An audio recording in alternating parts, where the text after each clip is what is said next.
Hello everyone, welcome to OpenTESOL presentation.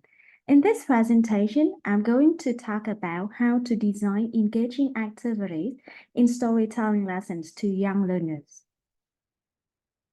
There are two main areas of this presentation. First, why storytelling is beneficial for young learners. Second, the focus of the lesson, how to design activities before, during, and after storytelling. So let's get started. So why storytelling?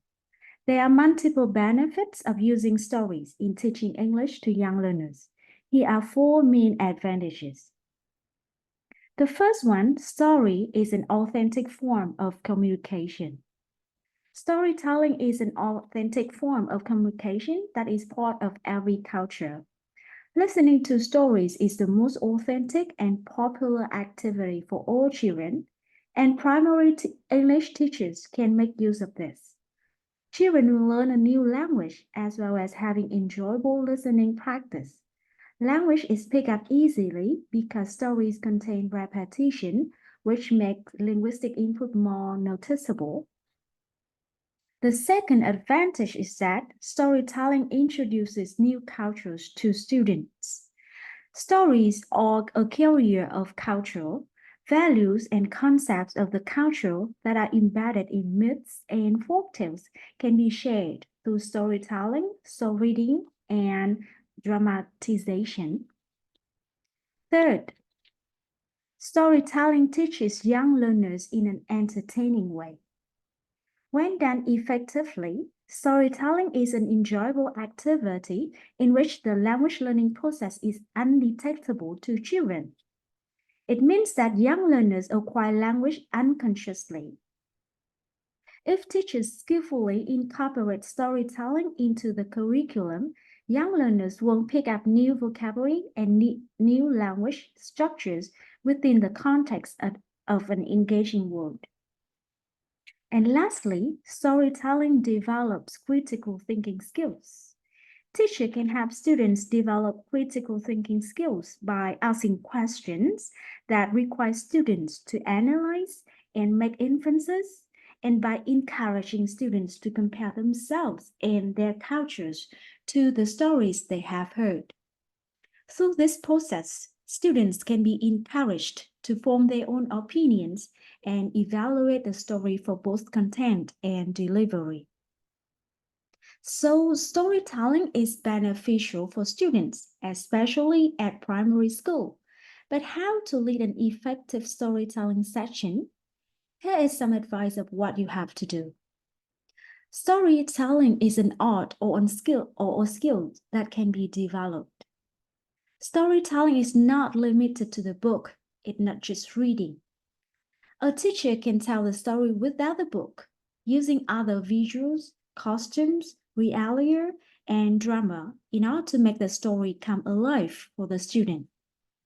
In order to engage students in a storytelling sessions, you should be aware of what to do before, during, and after storytelling. First of all, before storytelling, the first thing you have to do is to choose the right stories. Next one, you have to think about how to prepare before telling a story. And next one, you have to brainstorm the activities before you actually tell the story. So let's start with choosing the right story. In order to choose the right story to tell, here are some criteria. Firstly, the story should be highly predictable so that the story is not difficult for the students to process. The next one, the story should be familiar to the home culture. It also should have a high percentage of known vocabulary so that the vocabulary items do not obstruct student comprehension of the story. It should include repetitive and predictable patterns. It also provides opportunities to apply drama and total physical response. These can encourage students to participate in the storytelling. And the last one, the story should lend themselves well to the use of visuals and realia The purpose is to make input comprehensible. After choosing a right story, prepare to tell it. Remember, you are telling it, not reading it. So careful preparation will lead to an engaging session. Here are some aspects to prepare. Firstly, theatrics. You should provide gestures, body movement, dramatic pauses, character voices, facial expressions, and prepare yourself how to speak slowly and clearly. The next one, prepare the script. Do not just read the story. Use the illustrations from the storybook. You may adapt the script to the student's level. You can create roles so that students can participate in a role play. You can also integrate songs or chants. You can also prepare places in the storytelling for questions and predictions. Next one, you should provide visuals you should provide props. It can be visuals for setting and characters. The regalia, mask for role play, costumes for role play, or you may prepare hand or finger puppets and PowerPoint slides and or storyboards.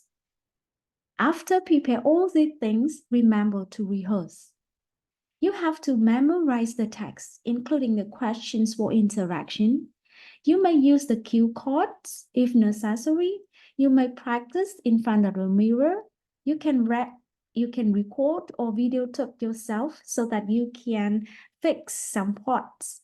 You can rehearse using props. And remember, practice make perfect. So practice a lot will help you to have an engaging storytelling session. Now, let me give you one example about how to prepare for the story, The Three Little Pigs. First, in terms of theatrics, you may prepare different character voices for the fox and different voices for the three little pigs. You may prepare the body movement for different actions in the story, the repeated actions, taking materials, building houses, blowing away houses, and running away. You may provide props, for example, pictures of the characters, pictures of houses, different types of houses in the story, and the puppets. You may prepare the scripts. You may adapt the script to the student's level. And remember to prepare interaction questions. For the story, The Three Little Pigs, the interaction question can be, who builds a straw house, a wood house, a brick house? What does the wolf want? What does the wolf do? Can the wolf blow away the brick house? Or you can prepare another type of questions, prediction question. For example, this question can be asked, whose house is the strongest? Can the wolf blow away the straw house, the wood house, or the brick house? Or you may prepare a chant for the student to read along in different parts of the story. For example, so after you tell about the wolf blowing away the straw house or the wood house, you may instruct the student to read this chant. Wicked wolf, so strong. Wicked wolf, blow my house away.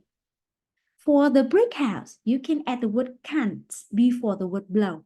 So it can be can't blow my house away. After that, you should think about the activities before you tell the story. Of course, the first one is that you should capture students' attention. For example, the story The Lion and the Mouse. You may use the pictures or the puppets of the lion and the mouse to introduce the characters of the story.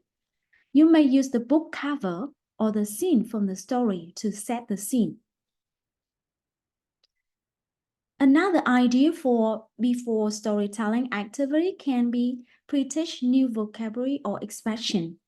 For example, in the story, the crow and the pitcher, here are some words that you can teach the students. because they are key words. So let the student understand them. The word are a crow, a picture, and routes. You may review the language students have learned. For example, in the story, The Very Hungry Caterpillar, the vocabulary of food, numbers, and days of the week should be reviewed because the students will be exposed to these items during the story. The next one is that you can connect to student knowledge and experience, or in other words, you may activate the student background knowledge. In the story, Ellie the elephant, about the elephant named Ellie, you may ask the question like, have you ever seen an elephant? Can you tell me something about an elephant? Before telling the story, you can also ask the student to predict what will happen in the story. Let me give you one example. In the story, The Lion and the Mouse, you may give 3 sentences for the student to choose. It can be, the first one, the lion eats the mouse. The mouse saves the lion, and the lion saves the mouse. Or in the story, The Little Red Hen, the 3 statements can be, the red hen can't make bread. The red hen makes the bread herself. Other animals help the red hen make the bread. So prediction would give the student some kind of purpose for listening. So it is a good idea to start the storytelling section. After that, you start to tell the story. So why telling the story? Is it the fact that you tell the story and the student just listen? No, you have to think about 3 questions. How does teacher ensure that all students are actively involved in the lesson? How does teacher ensure that the students can understand the story? How does teacher check that the students are following the story? Here are some ideas. For the first question, how does teacher ensure all students are actively involved? You can get students to act out parts of the story. You may get them to join the repeated phrases in the story. You may ask them to guess what happened next. You may allow them to respond to or comment on the story. If it is too difficult in L2, you can let them do in L1. You can ask them to have the teacher hold up visual puppets, etc.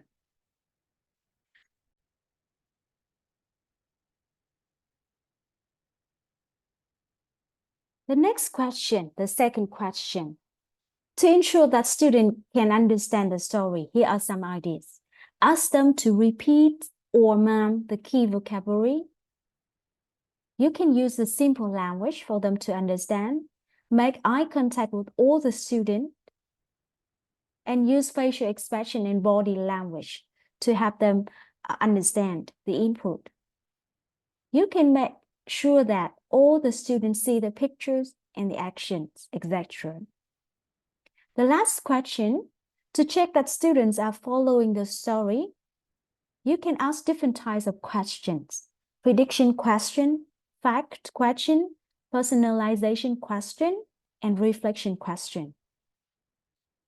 Here are some examples of why storytelling activities. The first idea is using question and answer in the process of telling the story. For example, with the story, The Ant and the Grasshopper, you may ask those questions during the process of telling the story. What season is it? Who's this? What is the grasshopper doing? Who this? What is the ant doing? What season is it?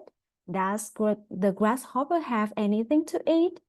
Who will the grasshopper go to meet? Will the ant have the grasshopper? Remember that those questions are short and simple and require very short and simple answer too. The second idea is repetition. For example, in the a story named The Gingerbread Man.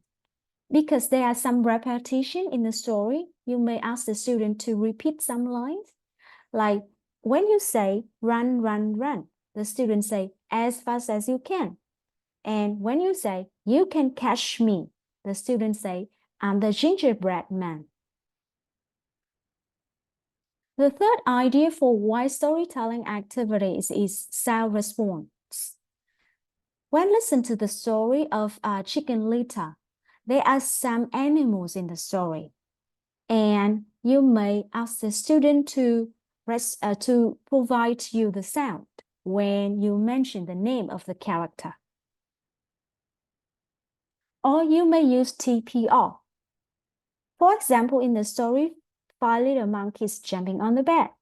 There are some physical actions like changing into pajamas, brushing teeth, jumping, falling, calling, and sleeping.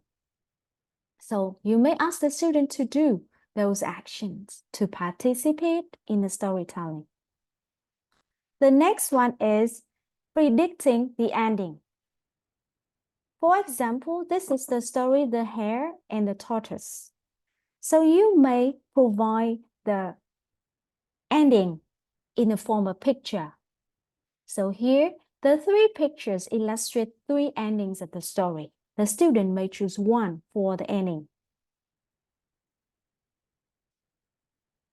And here are some ideas for after storytelling. You just not only tell the story, but now it is time for you to do something after you tell the story. There are some ideas you can do: comprehension check, story analysis, and creative activities. The first thing you can do after telling the story is that you can check predictions of the student at the beginning or before you tell the ending of the story. You can organize group retelling in which students will role play one part of the story, or they may retell different parts in the story, the ending, for example. You may organize some kind of game to check prediction. One idea is the game start and stop. Teacher may retell the story with mistakes. Students stop the teacher whenever they hear a mistake, so that you can check whether students remember different details in the story or not. The next idea is bubble story. You may have these pictures with bubbles so that students fill in with the lines of the characters. In this way, you can check their understanding of the story as well. The next idea is story mapping. You provide this handout for the students. They may draw and write something about the setting, the characters, and the main events of the story. The next one is that you can ask them to analyze the character. For example, they draw the character in the story and write some simple sentences about this character according to their ideas, right? And the last idea for storytelling is that you can organize some creative writing activity. You may ask the student to write a poem or a chant based on the story. You may ask them to write a new ending for the story. You may ask them to write a new story with the same characters of the story. So, to sum up, in this presentation, I have covered 2 main parts: the reason for including storytelling in teaching young learners, and the activities to engage them before, during, and after telling the story. Thank you for watching. Please leave a comment to tell me what you think about this topic and this presentation.